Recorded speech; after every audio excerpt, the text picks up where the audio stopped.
Le lancement d'une première mondiale. Le 25 octobre 2021 marque une date charnière dans l'histoire monétaire du continent africain. Au sein de la villa présidentielle, Aso Rock à Abuja, le président Muhammadu Buhari a officiellement dévoilé les Naira, devant un parterre de dignitaires et d'économistes. Ce lancement n'était pas anodin. Il faisait du Nigeria la première grande économie mondiale à déployer intégralement une monnaie numérique de banque centrale, MNBC ou CBDC, accessible au grand public. Sur l'écran géant, un simple code QR symbolisait cette transition vers une économie numérisée, présentée par les autorités comme un saut technologique majeur, capable de moderniser les infrastructures financières du pays le plus peuplé d'Afrique. Le discours officiel accompagnant ce lancement était résolument optimiste et ambitieux. Le gouverneur de la Banque centrale du Nigeria, CBN, promettait que cette nouvelle forme de monnaie stimulerait le PIB de plusieurs milliards de dollars sur la décennie à venir, faciliterait l'inclusion financière des populations non bancarisées et réduirait les coûts de transaction pour le commerce international. Les Naira étaient dépeints comme l'outil indispensable pour propulser le Nigeria dans l'ère de l'économie digitale, offrant une alternative plus sûre et plus efficace aux paiements traditionnels. Pour les observateurs internationaux, le Nigeria se positionnait ainsi comme un pionnier audacieux dans le domaine des technologies financières d'État. Cependant, au-delà des discours institutionnels et des promesses de modernisation, le contexte économique réel dans les rues de Lagos et d'Abuja racontait une histoire plus complexe. L'ENAIRA n'a pas été lancé dans un vide économique, mais dans un environnement marqué par des défis monétaires considérables. Pour comprendre la genèse de ce projet, il est nécessaire d'analyser les tensions sous-jacentes qui traversaient l'économie nigériane à cette époque, notamment la volatilité de la monnaie nationale et l'adoption massive des technologies alternatives par la population. Ce projet n'était pas seulement une innovation technique, mais une réponse institutionnelle à une transformation profonde des habitudes financières. Le Nigeria, géant économique de l'Afrique, dispose d'une population jeune, dynamique et extrêmement compétente dans le domaine numérique. Pourtant, le pays fait face depuis des décennies à une inflation persistante et à une dépréciation de sa monnaie, le Naira. Cette instabilité a érodé le pouvoir d'achat des ménages et complexifié la planification financière pour les entreprises. Dans ce contexte, la monnaie nationale a progressivement perdu sa fonction première de réserve de valeur fiable, poussant les agents économiques à chercher des alternatives pour protéger leur capital et faciliter leurs échanges quotidiens.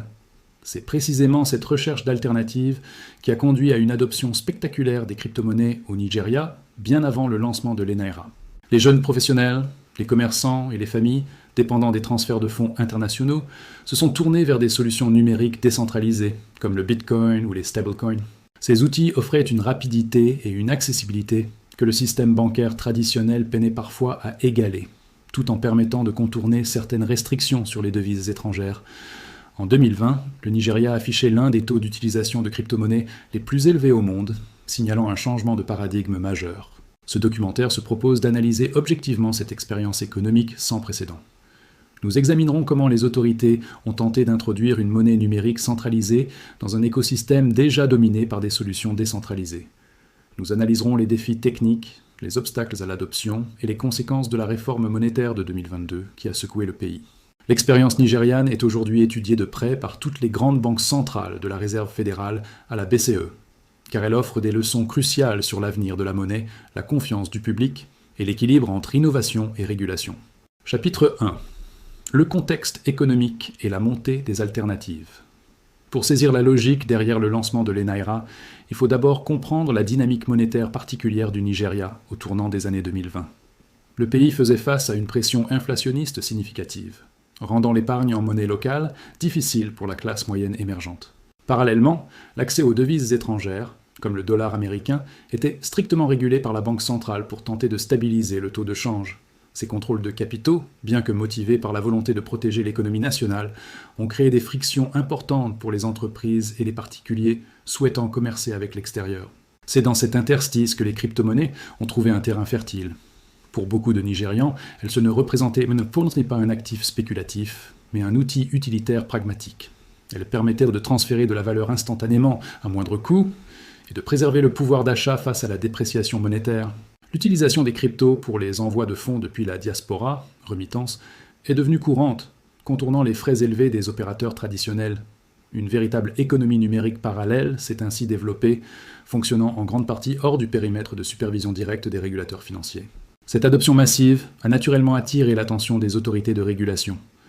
En février 2021, la Banque centrale du Nigeria a émis une directive rappelant aux institutions financières l'interdiction de faciliter les transactions liées aux crypto-monnaies. Cette mesure visait officiellement à protéger le système financier contre la volatilité et les risques potentiels liés à ces actifs non régulés. Cependant, cette restriction a eu un effet secondaire notable. Au lieu de disparaître, le marché s'est déplacé vers des plateformes de pair à pair, P2P, rendant les flux encore plus difficiles à tracer pour les autorités. Face à la résilience de cette économie numérique parallèle, l'État a choisi d'accélérer le déploiement de sa propre solution. L'idée était de proposer une alternative officielle qui offrirait les avantages technologiques des crypto-monnaies, rapidité, format numérique, tout en restant sous la souveraineté de la Banque centrale. L'eNaira a ainsi été conçu comme une réponse institutionnelle à la demande croissante de paiement numérique, avec l'ambition de rapatrier les flux financiers vers le système formel et régulé. Techniquement, l'eNaira n'est pas une crypto-monnaie au sens strict, mais une version numérique de la monnaie fiduciaire existante. Elle est émise et contrôlée par la Banque centrale, ce qui garantit sa stabilité paritaire avec le Naira physique. 1 est Naira, 1 Naira. Contrairement aux actifs décentralisés, les Naira fonctionnent sur une blockchain permissionnée, Hyperledger Fabric, où l'autorité centrale conserve la validation des transactions. Cette architecture permet théoriquement une grande efficacité, mais elle centralise également toutes les données financières. Le lancement de l'eNaira visait donc un double objectif: moderniser l'infrastructure de paiement nationale et réaffirmer la souveraineté monétaire de l'État face à la montée des monnaies privées apolides. C'était une tentative de concilier innovation technologique et contrôle réglementaire. Cependant, la réception par le public a été mitigée, beaucoup d'utilisateurs ne voyant pas d'avantage immédiat à utiliser une version numérique d'une monnaie qui subissait elle-même l'inflation, préférant souvent rester sur des actifs perçus comme plus protecteurs ou continuer d'utiliser le cash pour sa simplicité et son anonymat. Chapitre 2. La réforme monétaire et la crise de liquidité. 1 an après son lancement, l'adoption de l'eNaira restait relativement modeste, ne touchant qu'une fraction minime de la population, malgré les campagnes de promotion. Face à ce constat et à d'autres défis macroéconomiques, la Banque centrale du Nigeria a annoncé en octobre 2022 une politique majeure de redesign du Naira. L'objectif déclaré était multiple: lutter contre la contrefaçon, réduire l'excès de liquidités en circulation hors du système bancaire et encourager la transition vers une économie cashless, sans espèces. Cette politique impliquait le retrait de la circulation des anciens billets de 200, 500 et 1000 Naira qui devaient être échangés contre de nouvelles coupures avant une date butoir stricte, initialement fixée fin janvier 2023. Parallèlement, des limites hebdomadaires de retrait d'espèces aux guichets automatiques ont été instaurées. En théorie, cette mesure devait forcer l'intégration de l'argent informel dans le circuit bancaire officiel et stimuler mécaniquement l'utilisation des canaux numériques, dont l'eNaira, pour les transactions quotidiennes. Cependant, la mise en œuvre de cette réforme s'est heurtée à des difficultés logistiques considérables. Alors que les citoyens déposaient massivement leurs anciens billets pour respecter les délais, la quantité de nouveaux billets mis en circulation s'est avérée insuffisante pour répondre à la demande de l'économie réelle. Une pénurie sévère de liquidités s'est installée dans tout le pays, affectant particulièrement le secteur informel qui dépend quasi exclusivement des transactions en espèces pour fonctionner. Cette crise de liquidité a eu des répercussions immédiates sur le quotidien des Nigérians. Les commerçants, les chauffeurs de transport et les petites entreprises se sont retrouvés dans l'incapacité de rendre la monnaie ou d'accepter des paiements. Les infrastructures de paiement numérique existantes, applications bancaires classiques, ont été submergées par l'augmentation soudaine du volume de transactions, entraînant des pannes techniques fréquentes et des échecs de transfert, ce qui a paradoxalement érodé la confiance dans les alternatives numériques au moment où elles étaient le plus nécessaires. La situation a engendré des tensions sociales palpables début 2023. La frustration liée à l'impossibilité d'accéder à ses propres fonds bancaires a provoqué des manifestations et des troubles dans plusieurs villes. L'épisode a mis en lumière la dépendance critique de l'économie nigériane au cash physique et la résilience nécessaire des infrastructures numériques avant de pouvoir envisager une transition totale. Au lieu d'accélérer l'adoption de l'eNaira, la crise a parfois renforcé la méfiance envers les mécanismes centralisés. Finalement, face à la pression économique et juridique, la Cour suprême du Nigeria est intervenue en mars 2023 pour prolonger la validité des anciens billets, rétablissant progressivement la liquidité dans l'économie. Cet épisode reste un cas d'école pour les économistes du monde entier. Il démontre que la transition vers le numérique ne peut pas être forcée par la contrainte de l'offre monétaire sans risquer de déstabiliser l'activité économique réelle. Il souligne l'importance d'une infrastructure robuste et d'une adoption progressive basée sur la confiance, plutôt que sur la nécessité absolue. Chapitre 3. Analyse technique, programmabilité et MNBC. Au-delà des péripéties de son lancement, l'ENAIRA est un objet d'étude fascinant sur le plan technologique, car il incarne les caractéristiques fondamentales des monnaies numériques de banque centrale, MNBC. Contrairement à l'argent liquide qui est un actif au porteur anonyme ou au dépôt bancaire géré par des banques commerciales, une MNBC est une créance directe sur la banque centrale, entièrement numérique. L'une de ses fonctionnalités les plus innovantes, mais aussi les plus débattues, est la programmabilité. La programmabilité signifie que la monnaie peut intégrer des contrats intelligents, smart contracts, qui définissent les conditions de son utilisation. Dans le cas du Nigeria, les autorités ont évoqué la possibilité d'utiliser cette fonction pour cibler les aides sociales. Par exemple, une subvention agricole versée en NRA pourrait être techniquement codée pour ne pouvoir être dépensée que chez des fournisseurs d'engrais agréés. Pour les planificateurs économiques, c'est un outil de précision incroyable pour s'assurer que les fonds publics atteignent leur objectif sans déperdition. Cependant, cette capacité technique soulève des questions légitimes en matière de vie privée et d'autonomie financière, des sujets largement débattus par les experts en fintech et les défenseurs des libertés civiles. Si la monnaie devient programmable, elle perd sa neutralité fongible. Théoriquement, une MNBC pourrait inclure des dates d'expiration pour stimuler la consommation, comme testé ailleurs, ou des restrictions géographiques. Bien que le Nigeria n'ait pas déployé de telles mesures restrictives, l'architecture même de la monnaie rend ces options techniquement possibles. L'aspect centralisé de l'ENAIRA permet également une visibilité totale sur les transactions pour l'émetteur. Contrairement au système bancaire traditionnel où les données sont fragmentées entre plusieurs banques commerciales, ou aux crypto-monnaies où les utilisateurs peuvent leur préserver un certain pseudonymat, une MNBC centralise l'information, cela offre des avantages indéniables pour lutter contre le blanchiment d'argent, l'évasion fiscale et les flux illicites, renforçant ainsi l'intégrité du système financier. Toutefois, cette transparence totale nécessite une confiance absolue du public envers les institutions gérant ces données. L'expérience nigériane a montré que lorsque la confiance institutionnelle est fragilisée par l'inflation ou les crises passées, les utilisateurs peuvent être réticents à adopter un outil qui réduit leur confidentialité financière. La préférence pour le cash ou les cryptos décentralisés s'explique souvent par ce désir de préserver une sphère privée transactionnelle hors de portée de la surveillance centralisée. Le Nigeria participe également à des initiatives internationales comme le projet Dunbar, piloté par la Banque des règlements internationaux, BRI, qui explore comment connecter différentes MNBC nationales pour faciliter les paiements transfrontaliers. L'objectif est de créer un réseau mondial efficace et interopérable. L'ENAIRA n'est donc pas un projet isolé, mais une brique dans la construction d'une nouvelle infrastructure financière mondiale qui vise à résoudre les inefficacités du système actuel, tout en posant de nouvelles questions sur la gouvernance des données. Chapitre 4. Leçons internationales et observations mondiales. L'expérience nigériane est scrutée avec une attention minutieuse par la communauté financière internationale. La Réserve fédérale américaine, Fed, la Banque centrale européenne, BCE, et le Fonds monétaire international, FMI, considèrent le Nigeria comme un laboratoire grandeur nature. C'est la première fois qu'une économie de cette taille, avec un secteur informel aussi vaste et une adoption crypto aussi forte, tente le pari de la MNBC. Les données issues de cette expérience sont précieuses pour affiner les stratégies des futures monnaies numériques occidentales, dollars numériques, euros numériques. L'une des leçons majeures tirées par les observateurs internationaux est l'inefficacité des méthodes coercitives pour favoriser l'adoption technologique. L'épisode de la pénurie de cash a démontré que restreindre l'accès aux alternatives, espèces, ne garantit pas la migration vers la solution numérique proposée par l'État. Au contraire, cela peut créer des frictions économiques et renforcer l'économie souterraine. Les banques centrales occidentales semblent désormais privilégier une approche incitative, basée sur l'expérience utilisateur et la valeur ajoutée, plutôt que sur la contrainte. Une autre observation clé concerne l'importance de l'infrastructure. Pour qu'une monnaie numérique nationale fonctionne, le réseau électrique, la couverture Internet et l'équipement des commerçants doivent être irréprochables. Au Nigeria, les défis techniques rencontrés lors des pics de transactions ont souligné que la technologie blockchain ou centralisée doit être capable de supporter une charge massive sans faille. La résilience technologique est un prérequis absolu à la confiance monétaire.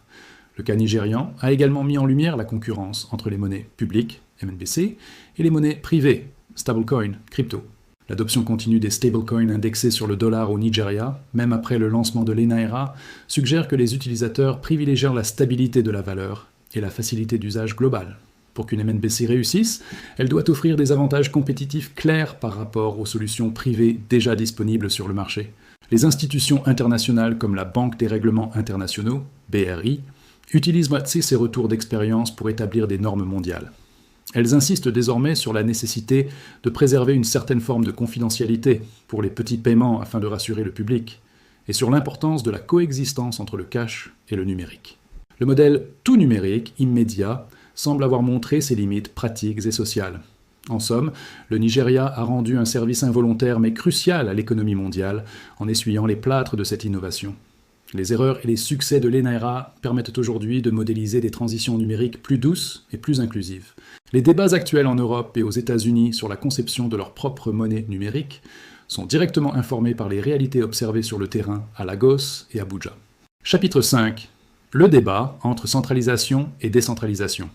L'introduction de l'ENAIRA a cristallisé un débat économique fondamental de notre époque, l'opposition entre les systèmes centralisés et décentralisés. D'un côté, nous avons les outils traditionnels et les MNBC, qui reposent sur une autorité centrale, l'État, garante de la valeur et de la sécurité.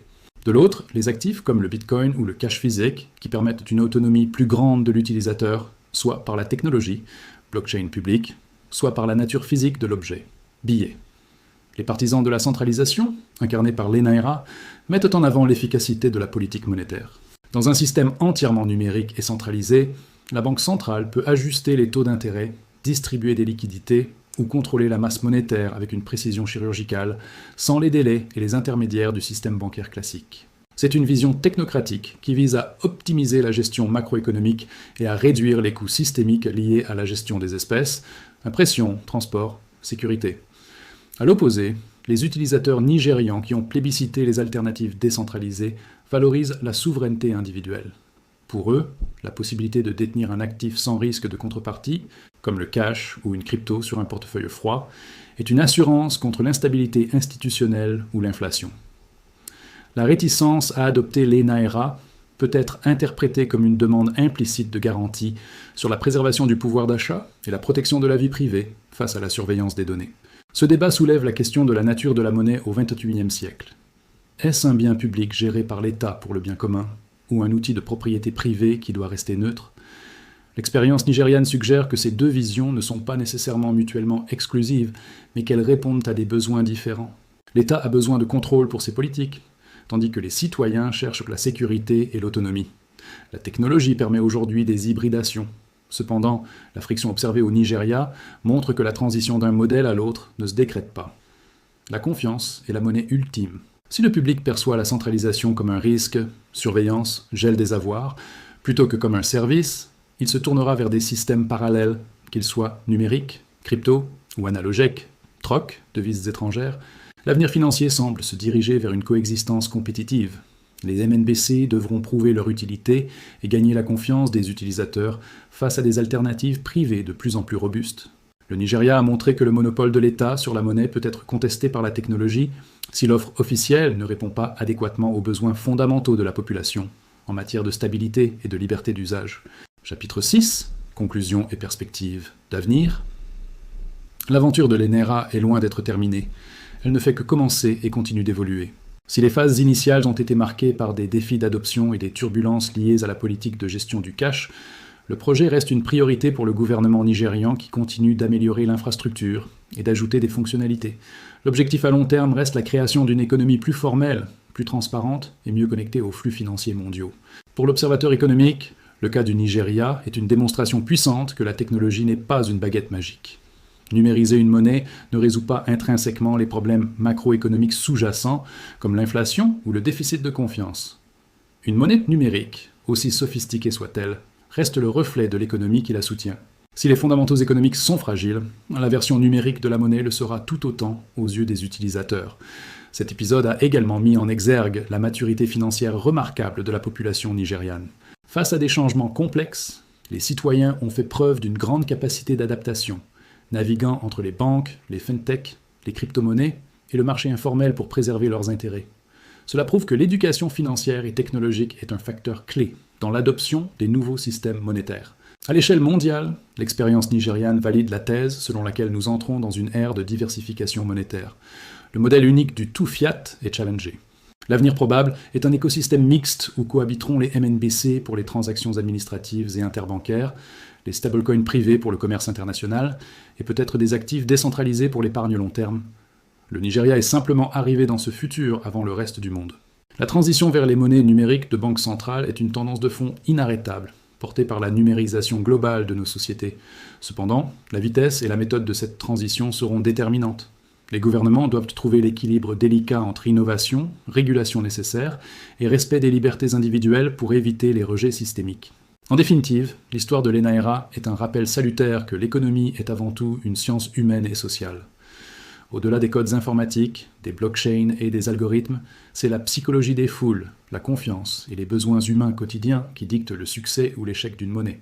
Le Nigeria a ouvert la voie, avec ses espoirs et ses difficultés, offrant au monde une leçon inestimable sur la complexité de réinventer l'argent. L'expérience nigériane n'est pas une anomalie lointaine, c'est le prélude concret d'une transformation financière qui nous concerne tous. Ce qui a été testé à Lagos, la fin du cash, la programmabilité de l'argent et la résistance des populations, sert aujourd'hui de manuel d'étude pour les architectes de l'euro numérique et du dollar numérique. Comprendre ces mécanismes n'est plus une option intellectuelle, c'est une nécessité absolue pour protéger votre souveraineté économique dans la décennie à venir. Alors que les frontières entre monnaie publique et surveillance technologique s'estompent, seuls ceux qui maîtrisent réellement les enjeux monétaires pourront naviguer librement dans ce nouveau paradigme. Ne restez pas simple spectateur des grandes mutations économiques. Si vous appréciez ces enquêtes approfondies qui décryptent les dessous de la finance mondiale sans filtre, abonnez-vous dès maintenant et activez la cloche. Rejoignez notre communauté d'esprit critique pour anticiper les prochains mouvements des banques centrales, bien avant qu'ils ne fassent les gros titres.